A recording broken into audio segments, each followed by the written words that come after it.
Kung napapansin nyo po, nagdidikdik ng sili si Utol Pakdo. Tapos inilalagay niya dito sa may galon. Alam nyo po ba yung gagawin namin? Siguro hindi pa, no? Manguhuli kami ng salagubang mamaya. 6 PM.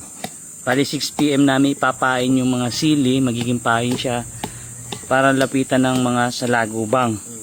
Pero mamaya papakita ko po sa inyo kung paano po yung pamamaraan ng panguhuli ng salagubang. Hindi lang po basta yung galon na yan, may gagawin pa tayo dyan. Yan. Kailangan maraming sili. Mas maraming sili, mas mapapalapit na yung salagubang.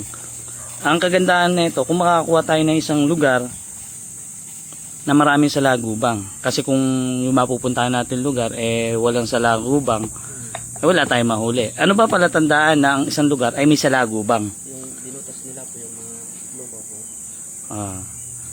Yun yung palatandaan. Kasi ang salagubang mas nakabahay sa lupa, hindi sa puno. Kung napapansin nyo, di ba merong iba dyan nanguhuli ng salagubang sa puno, niyuyugyog. Yung mga salagubang dumadapo lang yun doon, pero hindi sila doon nakatira, di ba tol? Saan sila nakatira tol?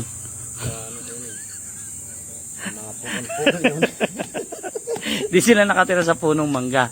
Kasi kung ang salagubang ay nakatira sa punong mangga, edi kahit sanang punong mangga may salagubang. Pero iba-ibang puno, may salagubang naman. Di ba? Dalawang klase po yung green din po yung isa niya. Yung green. Green na puno. Hindi po, yung salagubang din. Salagubang. Oo. Pero kalimitan talaga, sa lupa sila nakatira, di ba tol? Oo.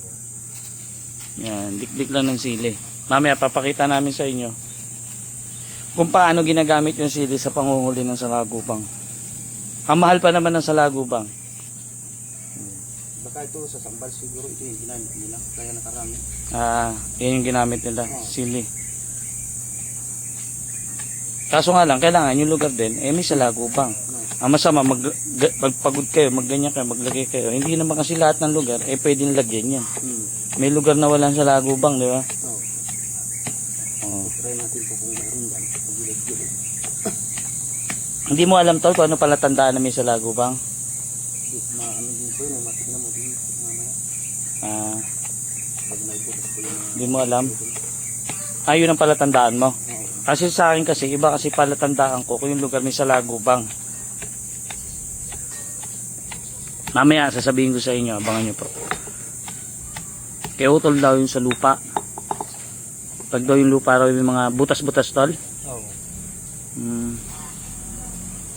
Yung sa akin iba pala tandaan ko para malaman ko kung yung isang lugar ay merong salagubang. Pero yung panguhuli na yan, nakakaalam yan si Utol Pakdo, mga katutubong Aita. Kahit yung iba nga ganyan din ginagawa, hindi lang Aita. Sa Tarukan? Binibenta niyo yung salagubang? Oo, dito sa Santaw yan ako. Magkano niyo nabibenta? Ano lang po ito, 30 yung isang lata po. Mura no.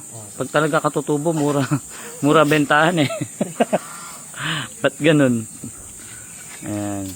Abangan nyo na lang po mamaya yung panguhuli namin ng salagubang.